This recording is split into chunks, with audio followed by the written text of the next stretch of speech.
Assalamualaikum teman-teman. Teman-teman pernah nggak sih baca novel yang tokoh utamanya itu bukan jadi happy endingnya?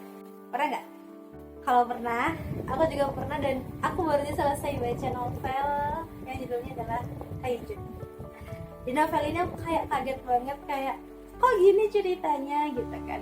Jadi intinya ceritanya itu tentang seorang sahabat gitu, 3 orang sahabat, yaitu namanya Musa, Arjuna, dan Daniel. Nah, intinya mereka tuh sahabat semasa SMA, cuma dipisahkan karena masalah gitu kan. Dan ketika dewasa, Arjuna ini punya toko bakso, warung bakso gitu kan. Dan ada nama adiknya Musa, itu namanya Zia Almaira, kita panggilnya Zizi gitu.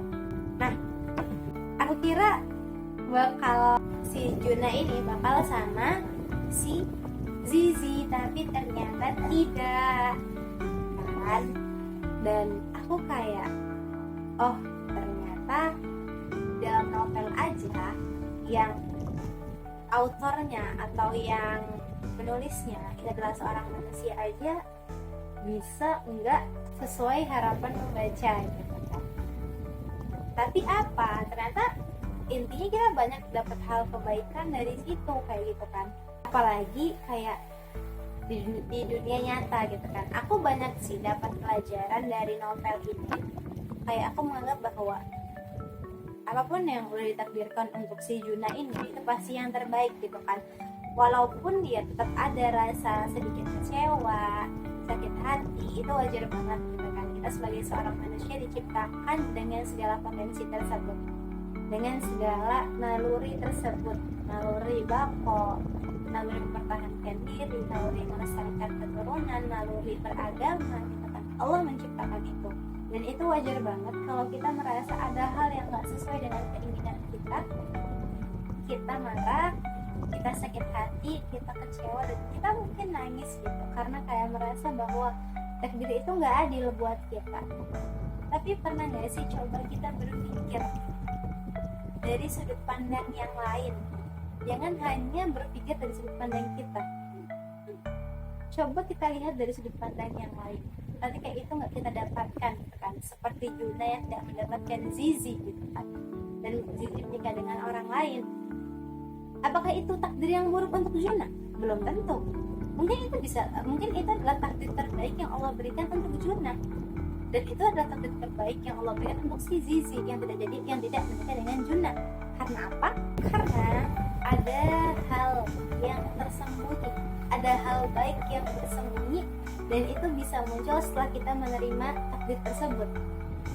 Kayak contohnya kalau di kehidupan nyata, kita pernah pasti merasa kayak gagal mendapatkan suatu hal yang kita impikan, gagal mendapatkan seseorang yang kita cintai gitu. Entah mungkin karena keyakinan, entah karena memang masanya yang belum tepat kayak gitu kan. Kita kehilangan seorang yang kita cintai gitu. Kita menganggap itu adalah hal buruk, kita menganggap itu adalah suatu musibah, kita menganggap itu adalah suatu hal yang menyakitkan. Memang aku tidak menafikan hal itu gitu kan. Aku juga tidak mengatakan bahwa itu adalah suatu hal yang mudah untuk diterima, tidak. Tapi aku di sini mau ngajak teman-teman kita sama-sama untuk coba deh kita melihat dari sudut pandang yang berbeda, yang dimana sudut pandang itu adalah sudut pandang sang pencipta, Allah yang mengatur segala urusan manusia. Itu baik nggak sih buat kita? Dan yang pasti teman-teman, Allah itu adalah perancang skenario terbaik buat kita. Walaupun mungkin rencana Allah itu belum bisa kebaca sama pikiran kita. Jadi kita merasa bahwa Allah itu gak adil, Allah itu gak sayang, Allah itu jahat kayak gitu kan. Naudzubillah.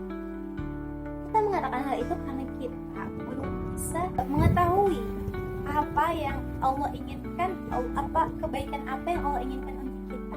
Karena apa? Karena kadang kita terlalu sombong dan menganggap bahwa kita tahu segalanya. Padahal kita hanya hamba yang terbatas, sedangkan pengetahuan Allah itu luas gitu kan. Jadi gak bisa disamain pengetahuan kita dengan pengetahuan pencipta kita. Otomatis kita sebagai hamba harusnya taat padanya gitu kan. menerima segala takdir yang diberikan olehnya gitu. Jangan malah menyalahkan takdir, memaksakan takdir gitu. Ya walaupun dalam kenyataannya ketika kita diterpa musibah, kita diterpa masalah gitu kan, kita ditimpa ujian bertubi-tubi, aku tahu itu nggak mudah gitu kan, karena setiap orang itu punya jalan ceritanya masing-masing, tapi kita bisa untuk memilih mau apa kita setelah takdir itu ada untuk kita. Apakah kita menerimanya dengan lapang dada atau kita malah murka atas ketentuan. Jadi itu balik lagi ke diri kita. Kita menjadi hamba yang taat atau malah mau sebagai hamba yang terus bermaksiat. Karena life is choice gitu kan. Hidup adalah pilihan dan setiap pilihan yang kita pilih akan dinilai kita ke depan. Assalamualaikum warahmatullahi wabarakatuh.